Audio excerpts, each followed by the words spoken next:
하셨네. 아멘. 민수기 17장 말씀입니다.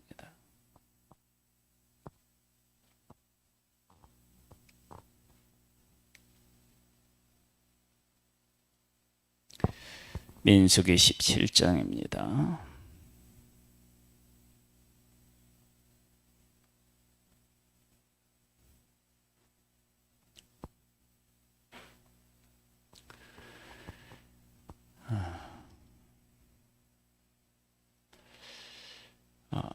이스라엘 백성들이 애굽에서 생활할 때는 그들이 하는 일이 정해져 있었죠. 신분이 종이었기 때문에 너나 나나 특별히 다르지 않았습니다. 그런데 출애굽하고 말씀을 받고 하나님께서 하나님의 백성들을 한 나라로 세우기 위해서, 제사장 나라로 세우기 위해서 필요한 사람들을 세우십니다. 그 대표적인 예가 제사장을 세운다는 것이고, 그 다음에 레위인들을 세우고, 그리고 또 지휘관들을 세운다는 것이죠. 그렇게 갑자기 자리들이 생기게 되니까 그 자리에 대한 불만들이 생기게 됩니다. 똑같은 형제인데 아론의 직계 후손들은 제사장으로서 삶을 살게 되고, 그리고 레위인의 지파에 속한 다른 형제들은 성막에서 봉사하는 일을 하게 됩니다. 그 대표적인 예가 성막에 옮겨질 때 제사장들이 가서 보자기에다 모든 성물을 싸는데, 고핫 자손들 같은 그 자손들은 성막에 들어갈 수도 없고, 그것을 볼 수도 없고, 그것을 싼 것을 들춰볼 수도 없고, 매는 일만 하게 됩니다. 그러니까 옮기는 일을 하게 되니까 왜 우리는 안 되냐? 하나님이 너희들하고만 말씀하셨느냐? 이런 불만들을 표출을 합니다. 그때 아론과 그 아들들의 입장에서도 참 곤란한 부분이 있었을 거예요. 아니, 우리가 되고 싶어서 됐냐? 하나님께서 하라고 하시니까 했지. 이런 마음이 또 있었을 거예요. 마침 하나님께서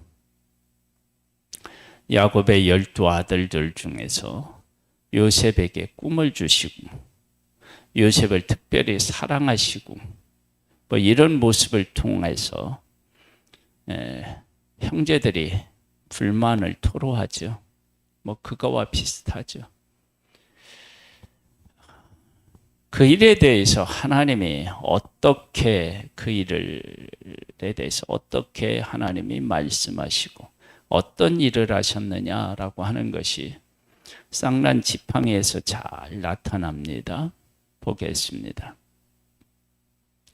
여호와께서 모세에게 말씀하여 이르시되, 너는 이스라엘 자손에게 말하여 그들 중에서 각 조상의 가문을 따라 지팡이 하나씩을 취하되, 곧 그들의 조상의 가문대로 그 모든 지휘관에게 지팡이 12를 취하고, 그 사람들의 이름을 각각 그 지팡이에 쓰되, 레위의 지팡이에는 아론의 이름을 쓰라. 이는 그들의 조상의 가문의 각 수령이 지팡이 하나씩 있어야 할 것임이니라. 레위 지팡이에는 아론의 이름을 쓰라. 다른 지파는 뭐를 쓰라는 거예요? 요셉이면 요셉을 쓰는 거였겠죠? 그렇죠? 그런데 아론을 쓰라고 말씀하시는 것을 보면 하나님께서 그 레위 지파 중에서 아론이라고 하는 대제사장 이 역할을 하는 이 아론을 그 하나님께서 부르신 것에 대해서 분명히 하시고자 하는 의도가 있음을 우리가 느낄 수 있습니다.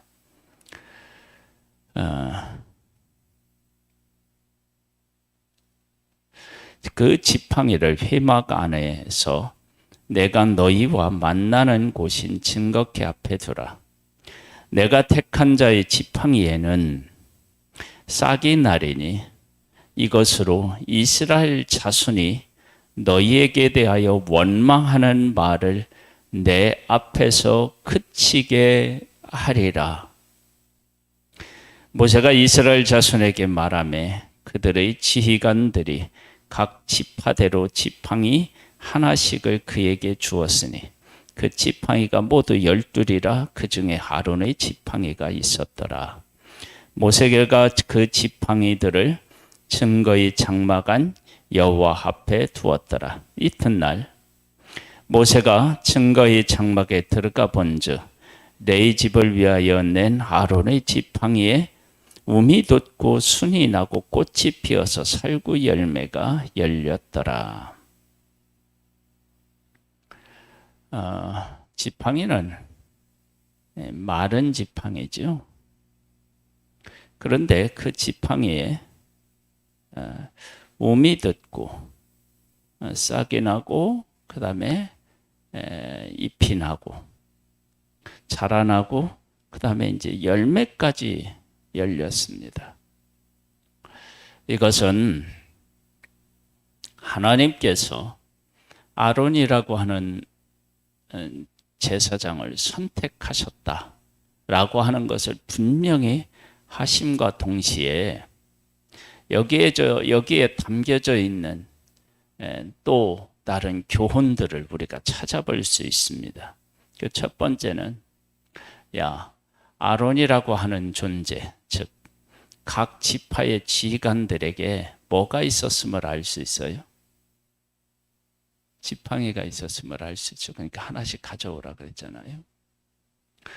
지팡이가 있어. 근데 이 지팡이가 뭐 비슷비슷하죠.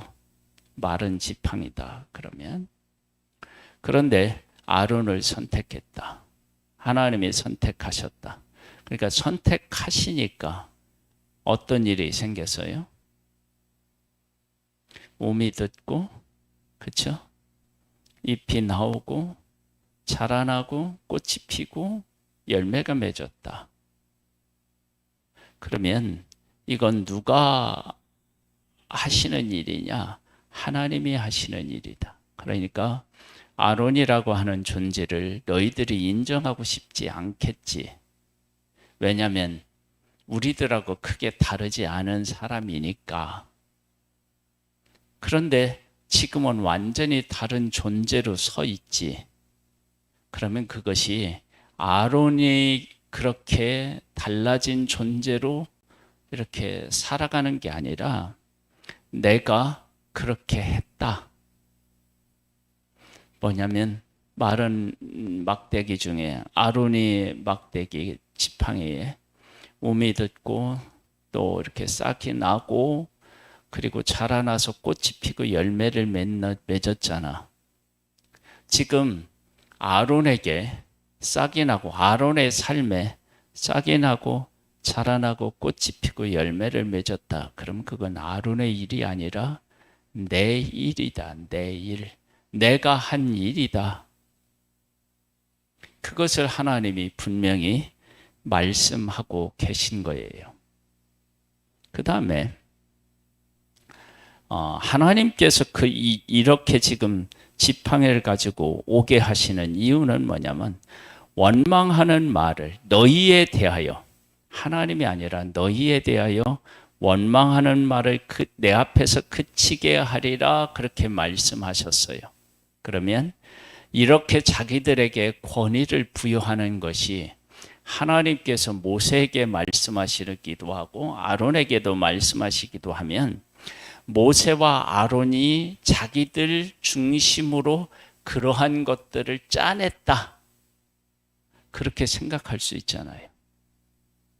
그런데 그것이 아니라 이건 내가 한 일이다라고 하는 것을 분명히 밝히시기 위해서 이 일을 하셨는데, 그러면서 모세가 다르고 아론이 다른 것은 내가 그들과 함께 있어서 그들을 통해서 한 일이다.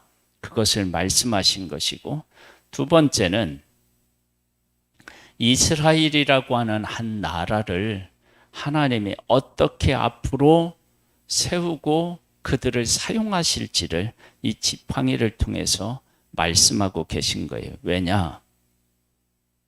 아론이 제사장이잖아요. 이스라엘이 제사장 나라이잖아요. 그러니까 아론이라고 하는 한 제사장을 대제사장으로 세워서 하나님을 만나게 하셨다.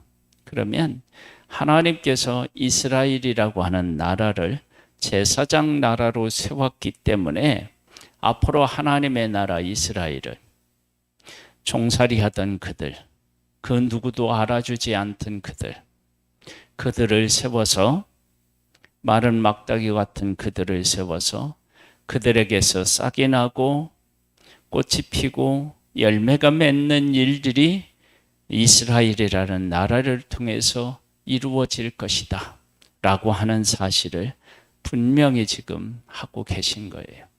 이러한 사실들을 읽어내야 원망과 시비를 그칠 수 있는 것입니다. 그 다음에 왜 그러느냐? 그 다음 여기에 보면 뭐라고 나오냐면,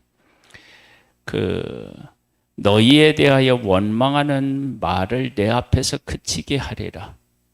왜 그치게 합니까? 하나님 앞에서 이 원망으로 말미암아, 이 불만으로 말미암아 지금 사람들이 어떻게 하고 있어요? 죽고 있잖아요. 그것이 하나님은 어떻게 해요? 안타까우신 거예요. 그러니까 하나님이 그들을 징계하셔도 하나님의 마음은 그런 일이 일어나지 않기를 바라는 마음이 간절하셨음을 알 수 있습니다. 그렇게 그 백성들을 아끼고 사랑하신다는 거예요. 그리고 세 번째는 뭐냐면 환경에 대한 문제예요. 애굽에 있었을 때 애굽 사람들은 이스라엘을 자식을 낳지 못하도록 했는데, 그곳에서 자식들을 낳아서 나라를 이루게 하신 하나님. 이스라엘 백성들이 지금 광야에 있는데, 이 광야가 그들이 40년을 지금 이제 그 광야에서 살아야 되는데, 광야에서 죽지도 않고 그들이 말씀대로 살아가면 사실은 병드는 일도 없었겠죠. 하나님이 도와주시면 먹을 것 걱정 없고요, 입을 것 걱정 없고요. 그리고 우리가 어디로 가야 할지도 헤맬 필요가 없습니다. 그렇게 하나님께서 다 이 환경을 지배하시는 거예요. 그래서 약속의 땅이 젖과 꿀이 흐르는 땅이다. 그러면 하나님이 그 땅을 그렇게 어떻게 해요? 하나님께서 그 땅을 그렇게 만드시는 거예요. 그렇게 하나님은 모든 일들을 하나님이 계획하신 대로, 하나님이 선택하셨으면 끝까지 책임지시는 거예요. 그러니까 지팡이가 뭐가 맺느냐면 열매가 맺는 거예요. 그러니까 끝까지죠. 끝까지 하나님은 책임지신다. 그러니까 이 말씀은 다른 말이 아니라 아론을 선택했는데, 이 아론을 끝까지 무엇으로 하나님께서는 세우시겠다는 거예요? 제사장으로 세우시겠다. 그리고 이스라엘을 또 어떻게 해요? 제사장 나라로 하나님이 세우시겠다. 언제까지? 열매를 맺게 하기까지. 그러니까 하나님이 그렇게 하시겠다는 거죠. 그것을 이런 일을 통해서 우리에게 보여주신 거예요. 9절 말씀입니다. 모세가 그 지팡이 전부를 여호와 앞에서 이스라엘 모든 자손에게로 가져오매 그들이 보고 각각 자기 지팡이를 집어들었더라. 여호와께서 또 모세에게 이르시되 아론의 지팡이는 증거궤 앞으로 도로 가져다가 거기 간직하여 반역한 자에 대한 표징이 되게 하여 그들로 내게 대한 원망을 그치고 죽지 않게 할지니라. 모세가 곧 그같이 하되 여호와께서 자기에게 명령하신 대로 하였더라. 이스라엘 자손이 모세에게 말하여 이르되 보소서 우리는 죽게 되었나이다. 망하게 되었나이다. 다 망하게 되었나이다.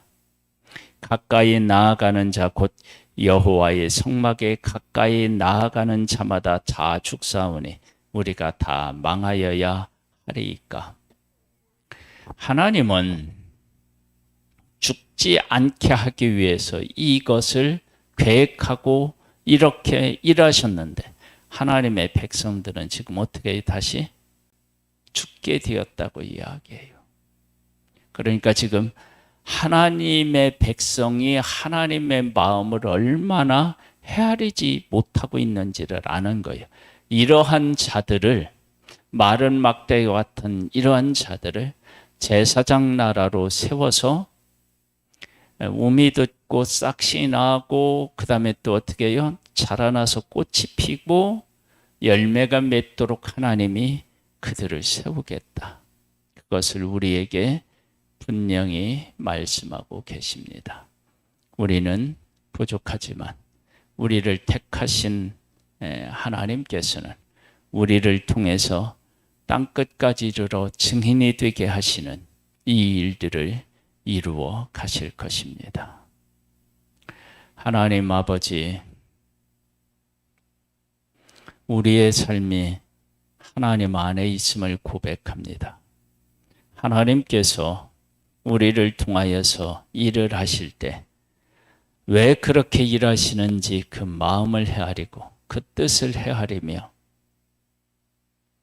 하나님께서 정말로 하시고자 하는 일이 무엇인지를 볼 수 있는 눈을 열어 주옵소서. 그래서 감사하고 충성하는 사람으로 아름다운 열매가 맺히는 삶이 되기를 소망합니다. 오늘도 주의 영으로 우리 한 사람 한 사람을 붙잡아 주시고 발걸음마다 인도하여 주옵소서. 우리의 삶을 통해 치유의 역사가 일어나게 하옵소서. 예수님의 이름으로 기도드립니다. 아멘. 하늘에 계신 우리 아버지여, 이름이 거룩히 여김을 받으시오며 나라에 임하옵시며 뜻이 하늘에서 이룬 것 같이 땅에서도 이루어지리이다. 오늘날 우리에게 일용할 양식을 주옵시고 우리가 우리에게 죄 지은 자를 사하여 준 것 같이 우리 죄를 사하여 주옵시고 우리를 시험에 들게 하지 마옵시고 다만 악에서 구하옵소서. 대개 나라와 권세와 영광이 아버지께 영원히 있사옵나이다. 아멘.